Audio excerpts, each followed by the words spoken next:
кайсыл куракта болсун, ар бирибиз ушул 5 нерсенин биринде жүрөбүз да. Умрага барып келген болсок, болду, 5-тин ачкычын алып кайткандайбыз да бизчи. Анан мени каалайбыз, биз неге мусулмандар кыйналып жашайбыз? Неге кыйналып жашайбыз? Сураганыбыз асман, жасаганыбыз акыретибиз үчүн 5 сом 10 сом, кажетибиз үчүнчү миллион сомго машина. Эми ошончо үй куруш үчүн биздин тапканыбыз жетпей атат да. Сиз каалаган деңгээлдеги машинени Аллах милдет алган эмес. Оорутуп кор кылбайт. Ачка калтырып сыздатпайт. Өзүнөн башкага көз каранды кылбайт.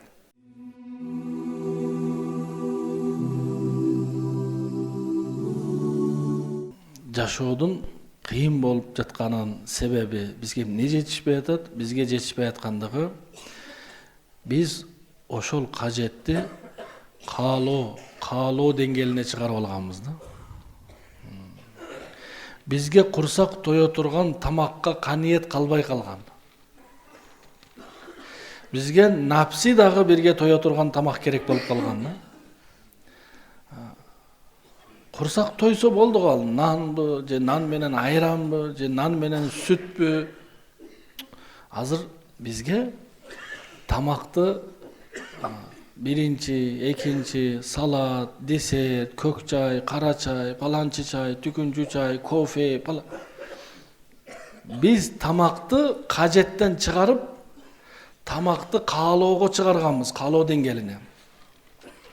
Аллах бизге кажет деңгээлиндеги тамак аш берем деп милдет алган, каалоо деңгээлиндеги эмес да.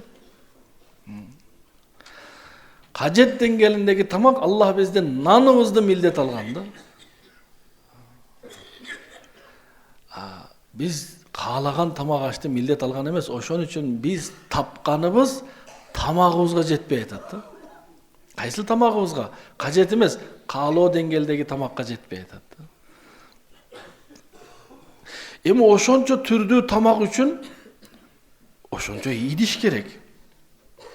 Идиш алыш керек. Анча идишти койгонго бир орун керек, шкаф жасаш керек. Каражат бардыгы. Биз тапкан акча жетпей атат. Ошондуктан не кылыш керек? Карыз алыш керек болуп атат. Адал жетпей атат, ошон үчүн шектүү дагы жол менен акча табыш керек болуп атат. Ошондой эле кийим кече. Азыр айттык, Кыргызстанда кийими жок, адам жок. Бирок менин кийимим жок деген эле адам да. Балдарыбыз, кыздарыбыз бардык эле кийим жок. Кийим жок дегени мен каалаган кийим жок дегени. Биз бүгүн кийимди ушул денемди жапсын, анан кышында жылуу болсун деген максатта албайбыз. Эл көрсүн, ал паланча фирманыкы болуш керек, түкүнчө бренд болуш керек, ал кымбат да. Аллах бизди үстүбүздү жаба турган кийим берем деген, бирок фирменный кийим берем деген эмес. Биз ошол фирменный кийимге умтулгандыктан тапканыбыз жетпей атат. Үйлөргө барсаңыз, үйүбүзгө барып көрөлү, кайсыл шкафты ачсаңыз ичинде кийим бар. Кладовкада да кийим бар, сарайда да кийим бар. Мусорго да таштайбыз. Үйдө 5 киши болсо, 15 бут кийим бар. Себеби каалоо. Эми ошончо бут кийимди коюш үчүн эмне кылыш керек? Ошончо шкаф керек. Анча бут кийимди, анча кийимдерди жуу үчүн үйдөгү аялдардын ошончо убактысы кетет. Тең жарым убактысы тамакка кетти беле, калган убактысы эмнеге кетет? Кийимге кетет. Үй. Мурда адамдар боз үйдө жашайт эле. Макул, азыр заман өзгөрдү. Бизди жөн эле кышында жылуу болсун, жайында салкын болгон үй бизди канааттандырбай калган да.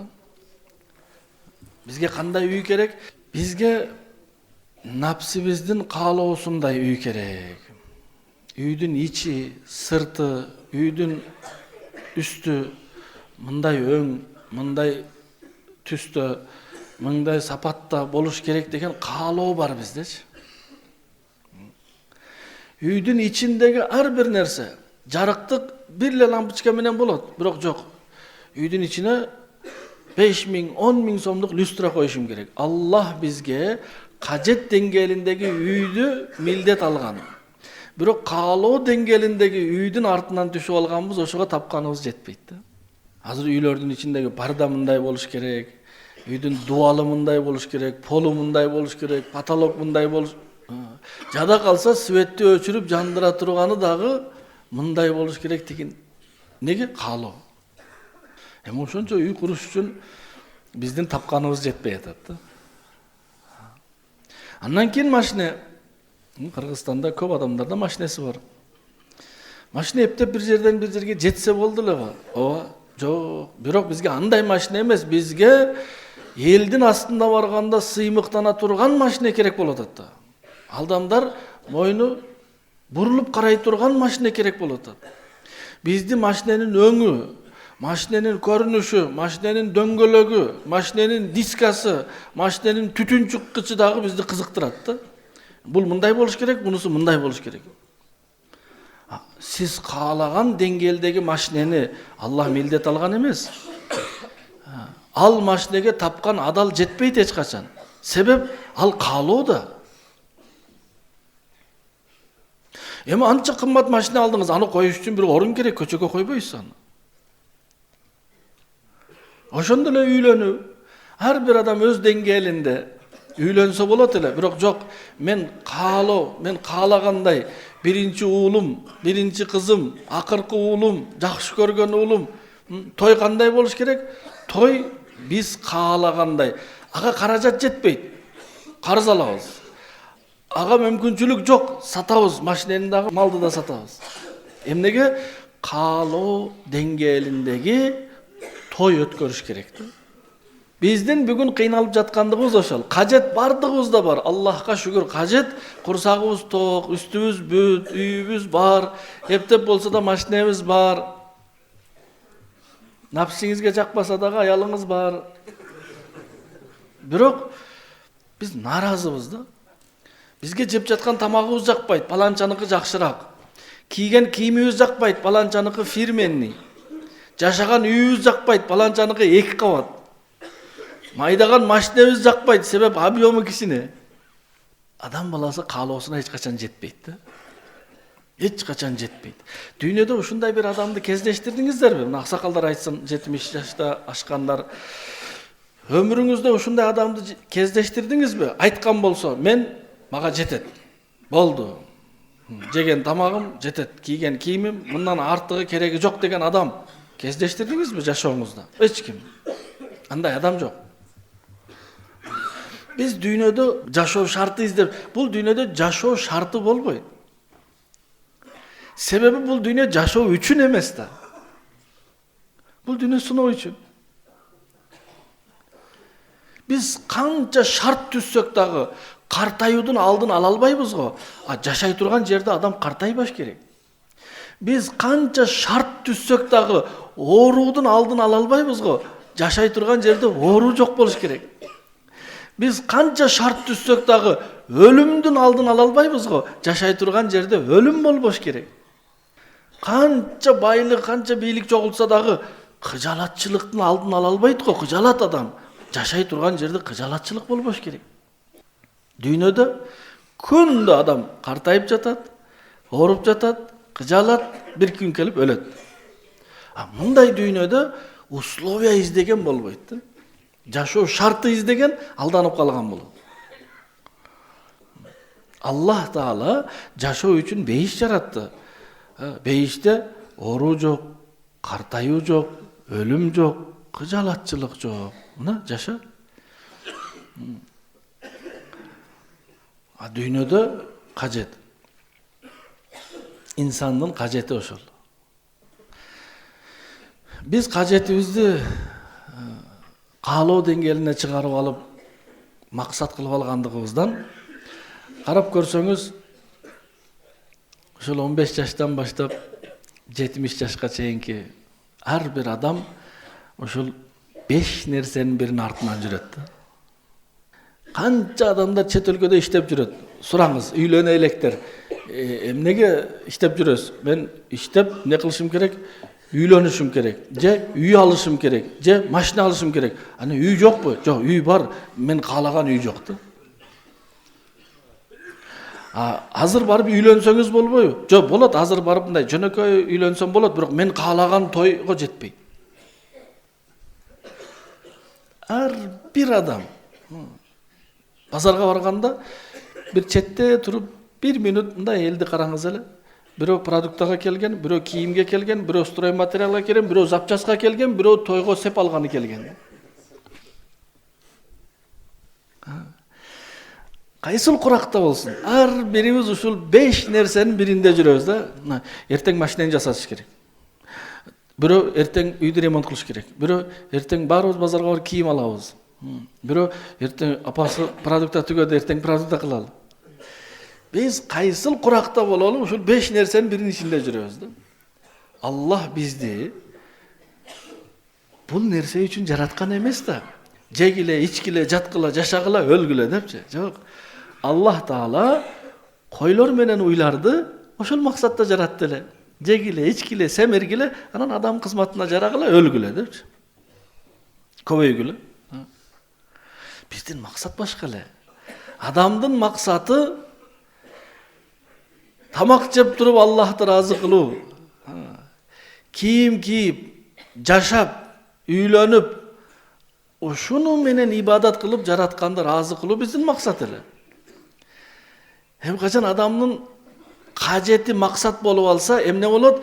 Максаты же калып калат, же кажет болуп калат да. Ошондуктан биз мечитке, динге, ажылыкка кайсыл убактыбызды коротобуз ашып калган. Кайсыл каражатты иштетебиз эң азын. Себеп бул кажет деңгээлинде, кийим кече, тамак аш, үй, машина, той максат деңгээлинде. Мечиттин сандыктарын ачсаңыз, тыйындар бар ичинде. Адашып калган 20 сом, 50 сомдуктар, колунан түшүп кеткен 100 сомдуктар. 20 сомдуктун ичинде калып байкалбай калган 200 сомдуктар. Бул биздин акыретибиз үчүн. Акыретибиз үчүн 5 сом, 10 сом, кажетибиз үчүнчү миллион сомго машина. Миллион сомго той. Үйдүн ремонту 5 миллион сомго ремонт. Кийим 10 миң сомго кийин. Акыретке 5 сом, 10 сом, 20 сом. Биз ошондой болуп калганбыз. Максатыбыз кажетке түшүп калган. Болот, ушунча болот, жетет. Жетет болуп калган. Чыныгы кажет не болгон? Максат. Насбул айн. Көзүбүздүн алдында турат да. Корккон нерсебиз дагы ошол. Акчам жок болсо, иштебей калсам эмне жейм? Ошонун коркобуз. Биз коркпойбуз, эртең өлсөм не болот депчи. Биз андан коркпойбуз. Чын өлүп кетейин. Биз коркпойбуз. Биздин коркконубуз, мен иштебесем, акча таппасам кантип жашайм? Ушунан коркобуз. Бул чындык нерсе. Муну сылап сыйпаштын кереги жок. Жашырыштын да кереги жок. Тура эмеспи? Ошого кыйналып атабыз да. Өмүрдү арнаган тамак аш, кийим кечеге бир жагынан разы да эмеспиз. Динибизге разыбыз. Бирөө жума окуйбу, Кудайга шүгүр. Мен жума намазга барып келдим. Разы. Ушул жетет, жума намаз жетет ушул. Эгер Рамазан айында орозо кармаган болсо, бу жума намаз окугандар менен учурашпайт бул.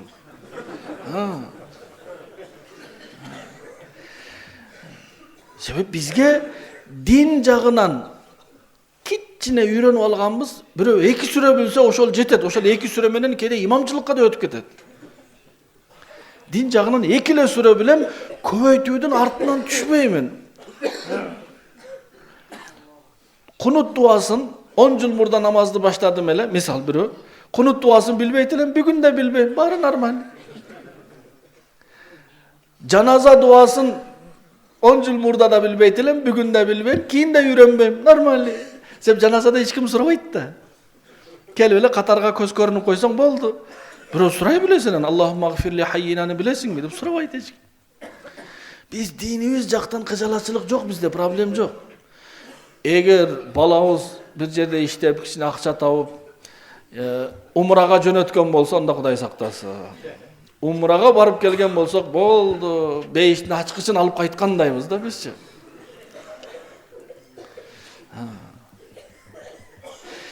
Динибизден разыбыз. Жетет ушунусу.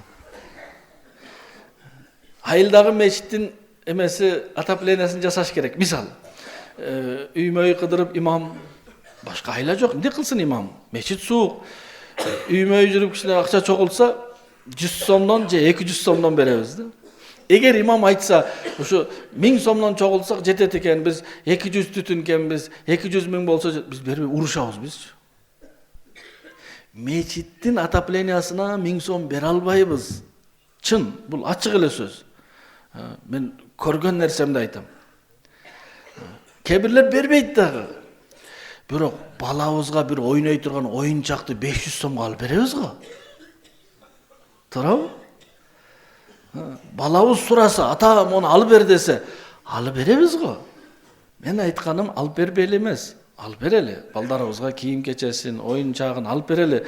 Бирок динибизди мынчалык ылдыйга койбойлу да.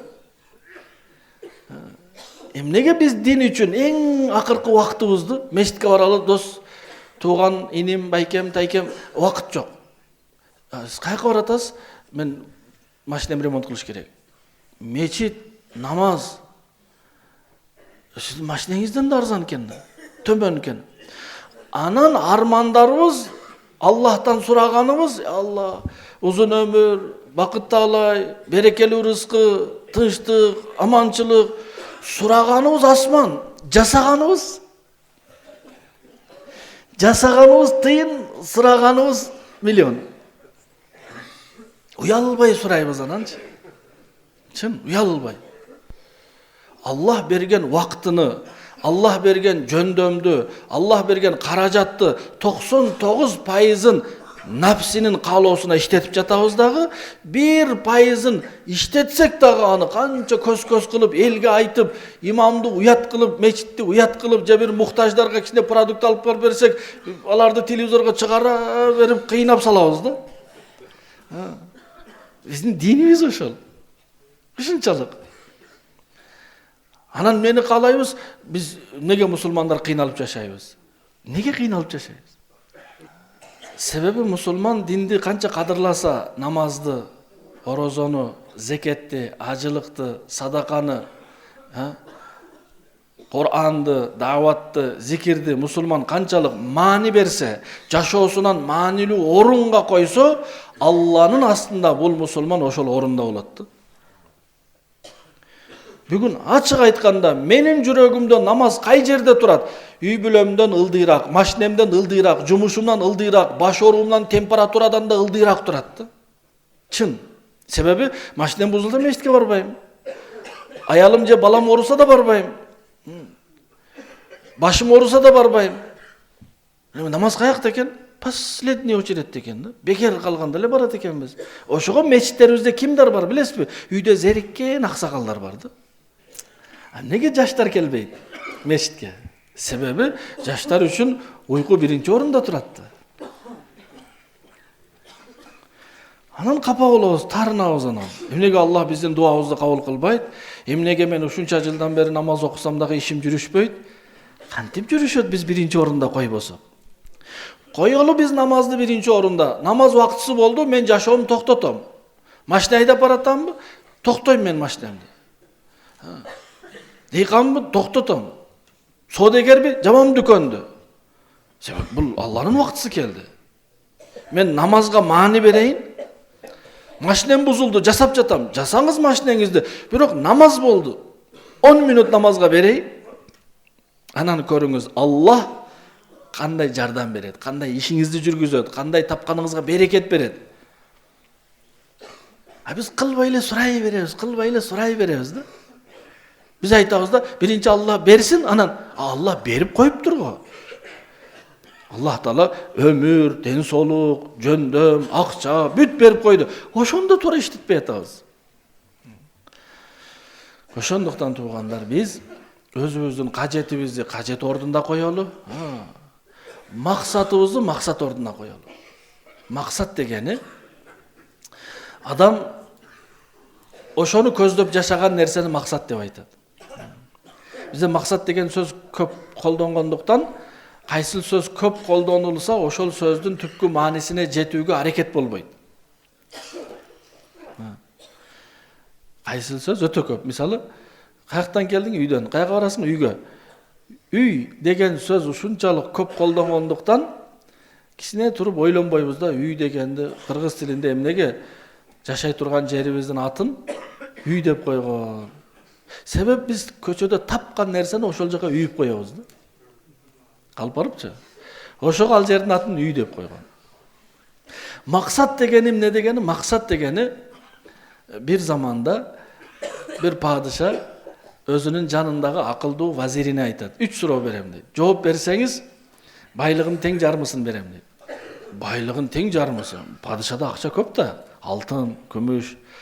Вазир айтат, сураңыз дейт. Дүйнөдө эң чындык эмне дейт? Талашсыз чындык не десе, өлүм дейт. Тура да, мусулман, капыр, бардыгы моюндайт. Өлүм чындык. Дүйнөдө эң жалган эмне десе, өмүр дейт. Себеп ишенич жок да. Бүгүн түн киреби, мен үчүн кирбейби? Түн кирсе таң атабы, атпайбы? Кимде бар гарантиясы? Гарантия эч кимде жок. Эң таттуу нерсе эмне дейт? Эң ширин, таттуу нерсе эмне дейт? Бал дейин десе, жөнөкөй эле жооп болуп калат. Падыша ойлоп келсем, болуп, издеп тауып келиңиз, сурасаңыз да болот дейт бирөөдөн. Сураса болот. Элдерден сурайт, бирөө нават дейт, бирөө бал дейт, бирөө торт дейт, мисалы. Дал келбейт да. Себеби ушундай нерсе болуш керек, ал таттуу нерсе болду. Ушунан башка таттуу нерсе жок дегендей болуш керек да жооп. Анан шаарда, айылда элден сурап, эч кимден бир канааттандырарлуу жооп албагандан кийин талаага чыгып кетет. Жайлоодо жүрсө, койчу кой кайтарып жүргөн экен. Анан вазирдин кийими, башындагы баш кийими, вазирлерче башкача да.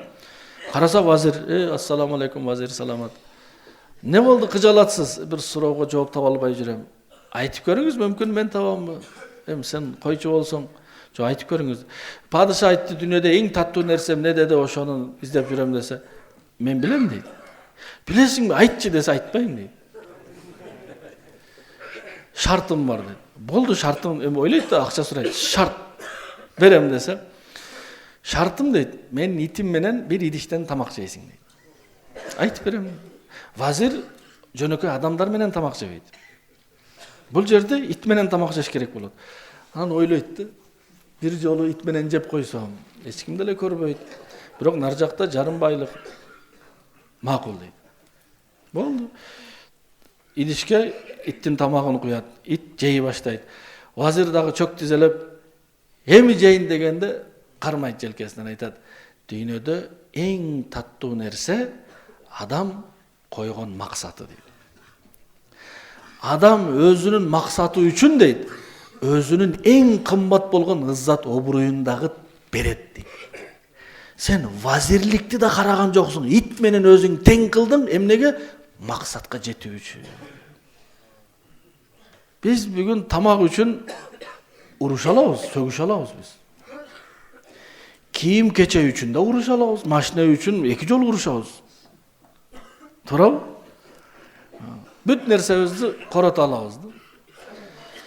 Ошого кайсыл адамдын жашоосунун максаты дүйнө болсо, анда Аллахтан эч нерсе сурабай эле койсун. Себеп сураса да Аллах бербейт.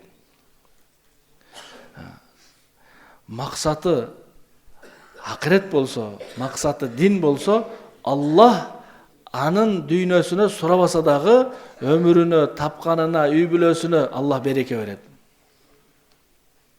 Береке деген не дегени? Береке дегени мындай нерсе да. Бир адам, биринчи берекесиздикти айтайын, анан берекени айтам. Бир адам иштейт. Кайда болсо иштейт. Дыйкан, содегер 100 000 сом табат. Кантип табат? Кичине алдайт да. Кичине алдайт. бирөөдүкүн да кошуп коет. 100 000 кылат. Эми бул 100 000 берекесиз да. Анан үйгө келсе, үйдө баласы ооруп калыптыр. Баласын алып барып дарылайын десе, 120 000 расход болот экен. Өткөн айда чогулткан акчасынан дагы 20 000 алып, 120 000ге баласын дарылайт. Бул дегени берекесиз киреше дегени да. Бул тапканына үйгө эчтеке ала албады го. Экинчи бир адам 15 000 сом табат. Бирок адал, бирөөдүн акысын жебейт, бирөөдү капа кылбайт, калп айтпайт. Адал 15 000 тапты, үйүнө келсе, баласы да ооруган жок, апасы да, аялы да ооруган жок, лишний расход жок, машинеси да бузулган эмес, лампочка да күйгөн эмес, даже не кылат? Нан алат үйүнө, эт алат. Жетет. Запаста калат. Берекелүү деген ушул да. Аллахтан берекелүү ырыскы сураганда, Аллах берекелүү ырыскы берсе, демек баарын берди дегени. Балдары оорубайт, машинеси бузулбайт, өзү дагы ден соолугу мыкты болот, үйүндө тынчтык, балдары атасына айтканынан чыкпайт, аялы күйөөсүнө итаат кылат, күйөөсү аялына жакшы мамиле жасайт. Ушунун баарын берекет деп айтат да. Ошол берекетти качан берет Аллах? Качан биз туура максатыбызды алдыга коюп жашаган болсок да. Караңыз, лампочканын максаты эмне? Жарыктык бериш. Максатын аткарса кайда турат? Башыбызда турат да. Бардыгыбыздын төбүбүздө турат. Эгер аткарбай калса максатын кайка түшөт? Таштандыга түшөт. Биз дагы ошондойбуз Аллахтын астында. Максатыбызды аткарып жашасак, анда Аллах бизди даражабызды бийик кылат. Бирөөгө кордотпойт. Аллах Таала бирөөгө кордотпойт. Оорутуп кор кылбайт. Ачка калтырып сыздатпайт. Өзүнөн башкага көз каранды кылбайт. Эгер биз максатыбызды алдыга коюп жашай турган болсок.